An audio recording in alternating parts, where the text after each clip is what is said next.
I'm Kelly Carter, and this is Another Act. A woman stopped me. She's like, I just have to tell you, your show gave me permission to live the life I want to live. And I was like, hold on, what did you just say? It was like such an impactful show for her.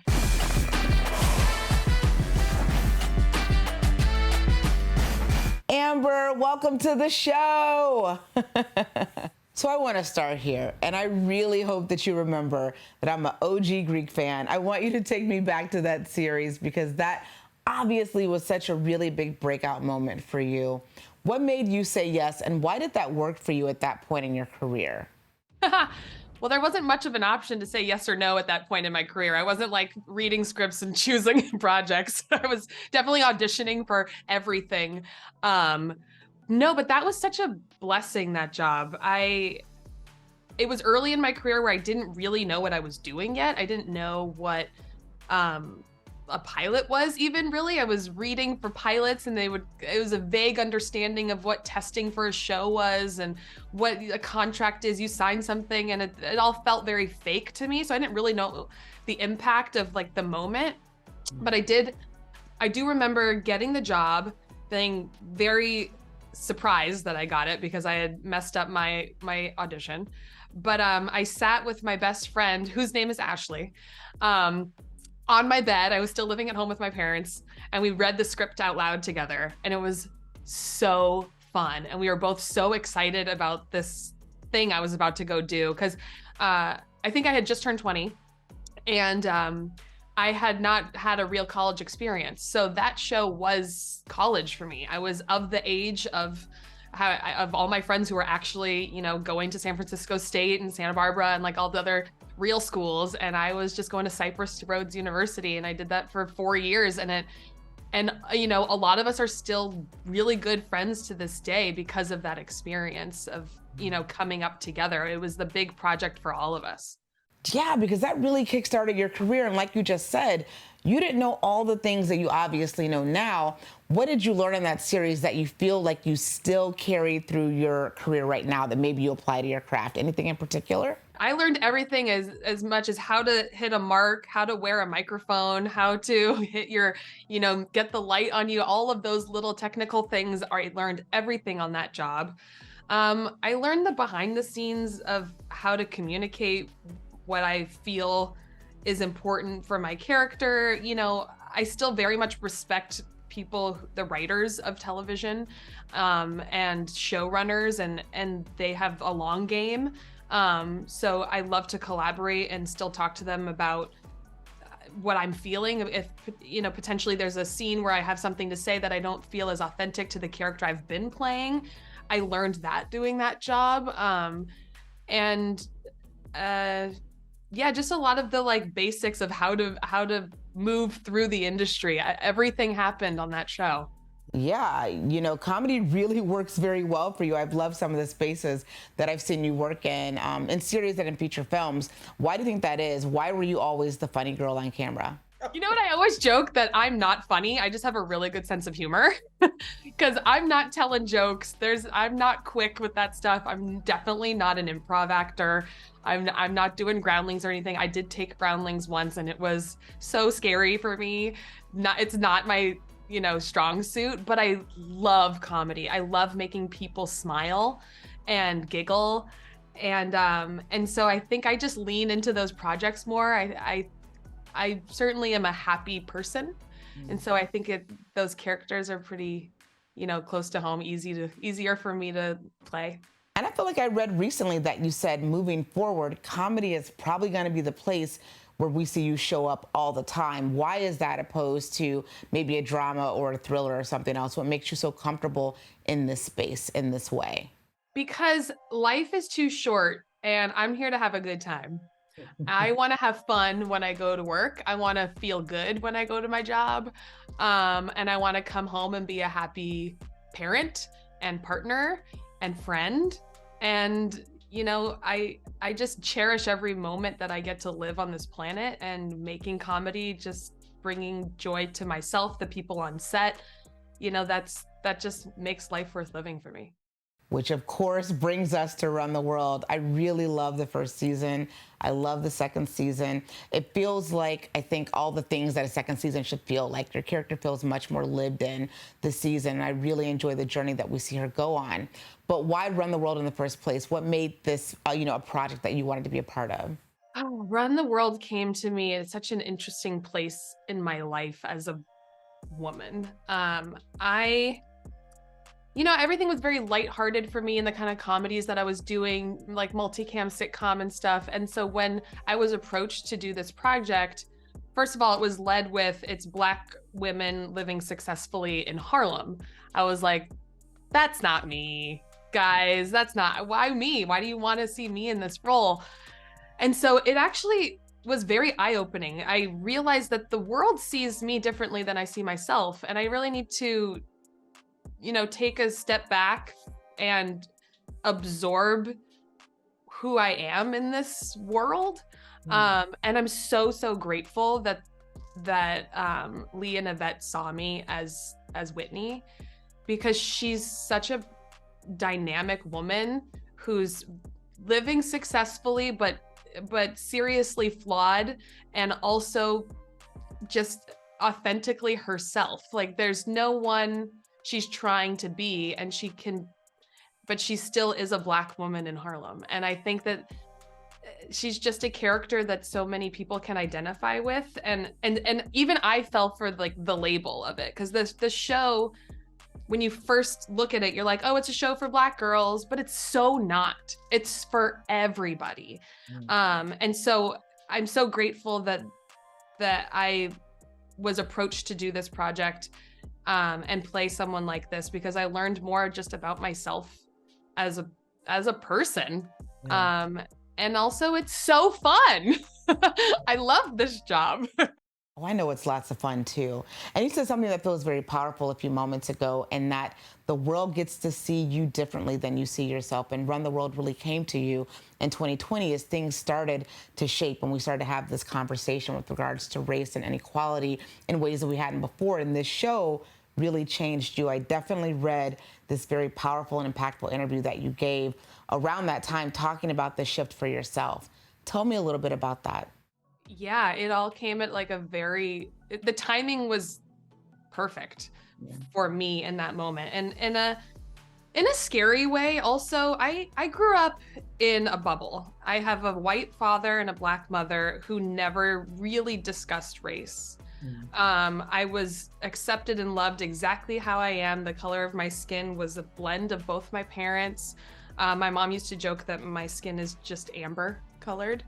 And I grew up in a community where I could be who I wanted to be. And so my race was not something I ever really spent any time thinking about, but we were so confronted with it in 2020. And then I had a daughter at the time who was also a biracial girl who's going to move through the world as a Black woman one day. And I was so powerfully hit with, okay, I need to confront how the world actually sees us, because the rest of the world is not this beautiful bubble that I grew up in where it wasn't an issue. And so when this role came to me, it's almost embarrassing to think that I wasn't the right person to play a Black woman who lives in Harlem. Why? I don't know. That's insane. But I truly didn't. I was like, oh no, I'm too, bubbly. Don't know what that means. But I had all these reasons why I wasn't right for it. And not to say that I'm not good enough, but it was just, that's not me, because there's a certain kind of woman who is that woman. And that's just not true. And so I'm so grateful again that this opportunity really made me look inside and know that I am enough being the Black woman that I am, even though I do have light skin and that I grew up in a diverse community in Southern California, Yeah, I do. And I love hearing you say that, because, people do see themselves through you. And I think I've always seen myself through roles with you. I'm a dark-skinned woman, but back in Greek, I saw myself in you, and I feel that representation is especially important, especially now, because what Hollywood has given us before now really is kind of this one-dimensional view of what a Black woman should look like and should be like. But we're very diverse, and I think your career has always given that. And in the show, you kind of smartly summed up, you really kind of see that, and you see that in the space of these three women. I would love to hear maybe, what that feels like for you, being armed with this kind of newness and awareness and representation for you. I feel very empowered by this experience. I feel very proud of myself. I feel more confident in who I am and my abilities and the reach that I can have. I'm grateful that I have this platform to show other girls who are just like me, or not at all like me, but just someone who felt a little bit different and not represented, to just see like, oh, okay, I could be there too. And there's space for all stories to be told authentically as well. There's not a one way to be. If you are whatever race you are, or, gender identity, whatever, like you can just be who you want to be, whatever makes you feel whole. So I'm grateful for the confidence that I've gained as a person. Yeah, I love hearing that. That said, does this experience change things for you moving forward? You kind of look at other opportunities and other roles and things you could possibly work on. Does this shift how you'll navigate Hollywood? Yeah, I definitely pay attention to what kind of characters are being are portrayed in scripts that I read. I want them to be a dynamic and not one note. But again, I just feel more confident as a woman and the choices that I get to make. I'm being more discerning with where I put my time. We don't get a lot of time on this planet, and so I only want to do stuff that's really exciting and fun, and this show is absolutely like checks every box, Yeah, no, it does. It does. Tell me a little bit more about Whitney when it comes to building her. Where did you draw on to create her in that first season? She almost feels a little bit more grown up now, I think, because of her experiences that she had that first season and coming into the second season too. So even in the second season, Whitney feels a little bit different from that first season.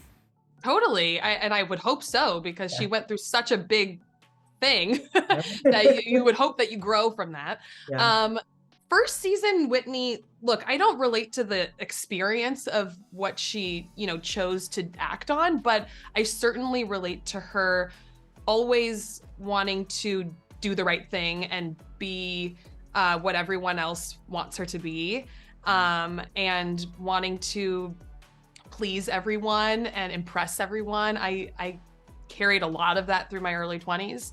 I've grown from that, but I just kind of pulled from my own insecurities as a woman in the world, and I think that's where what Whitney was acting on was she wanted to be so great all the time, and realized right before she was going to get married that she wasn't really putting herself first in all aspects of her life, and really just wanted to like make some mistakes and learn from them, and like just have something like shake things up a little bit. And in season 2, you'll see her go on this journey of really torn with, does she really want to save that relationship because it's really what she wants and she loves him so much? Or is it because that's what feels like that's what she should do, and that's how she can come out like the winner out of such a big mistake? And you'll see through the season that she starts to figure out that why she made the choice that she did. She realizes that she kind of had to blow everything up in her life in order to see what she had and appreciate it for what it was, and then maybe start to shift into this new version of herself where she can make choices for herself that make her proud of herself, but also can continue to, please others the way that she likes to, because she still wants to be liked. So it's quite an interesting journey. And I think that a lot of people relate to that journey of just wanting to be well liked by everybody, but also tugging at like, but how do I make that choice for myself and not disappoint put myself last. No, I was going to say that arc is so relatable, and it was so generous of you to share that. You really pull from yourself, because that's what makes, this character so relatable, I think. But where does Amber stop and Whitney begin? Well, I'm certainly not as I'm not an investment banker. I do feel a little insecure with this character because she's so well educated and I just don't have any of that. Like when in scripts, when they're talking, like Sondi's character, her whole storyline of all that she's doing in school, I'm like, that's what people do in school. They can like just keep learning and then they like become teachers or something. Like I don't really understand that world. And so Whitney, was like so a part of like Harvard Business School, and that's like such a part of her identity, is that she's just this well-educated woman and can move through spaces like that so confidently. That's where I end and Whitney begins. I don't have that knowledge. But as far as like the kind of friend that she is, and I think that I'm a lot like her in that aspect, and the way that she is loyal to her friends and leans on them and, calls each other out. I'm certainly the same. Mm-hmm. Talk to me about this cast, because what I love about you women, even if I didn't always run into you guys at events, is that you guys are actually real friends. And we're actually together in real life. And I've loved it since before I even saw the show. I remember because you guys started filming this in COVID, and we saw you literally travel together from LA to New York, and it just seemed like that was a group I wanted to be a part of. That felt really unique. Tell me about that dynamic and about how you guys really built those bonds, because there is a real friendship that shows up. Well, good. I'm glad, because we are truly really good friends. We talk all the time. We see each other pretty regularly. Building that bond was not hard. It's just like chemistry with friends. I mean, you can't think of all your closest friends. You don't like work on that. You just have it. There's something that you have with each other. It's an energy that you just innately carry. And we all just admire each other so much. We know that we're so different from one another, but we, celebrate our differences with each other. We can tease each other. We support each other through and all sorts of things in life. I went to both their weddings in the last 6 months. There's so much to celebrate together. They're great aunties to my kids. It's just a true friendship. There's no work to be done there. And it looks like the most fun work environment. I've loved all the behind the scenes that you guys are giving us on Instagram stories, and the insight to what's happening when you guys aren't on set. And like I said, it really, really shows up in the final product too. That's what we want you to feel. I want people to watch the show and be like, those are my friends. I know them. I want to see what they're up to. What's the latest in their lives? Did anything surprise you about the journey of any of the characters this season? Oh, there's a lot of things that surprised me. Yeah. I didn't know where we were gonna head with these characters, and I love the direction that we took. It was really fun to just, because all of them are such secure women in so many aspects of their life, but they're in such a transitional space in this second season where they're all kind of figuring out what's the next path they want to get on. And so the paths that they choose are not that, they're unexpected.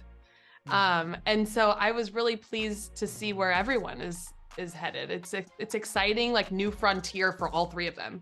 So what's the big hope for you as people consume this? The second season, I think, maybe, or even if they're coming to it for the first time, what's the big victory for you when people watch this series? What do they say that makes you feel good? What makes me feel good when people watch the show is when they say that they feel represented and they feel seen. And there was this moment, I had a woman, I was in New York, I was going to botanical garden or something like that. And a woman stopped me going in there and she's like, I just have to tell you, your show gave me permission to live the life I want to live.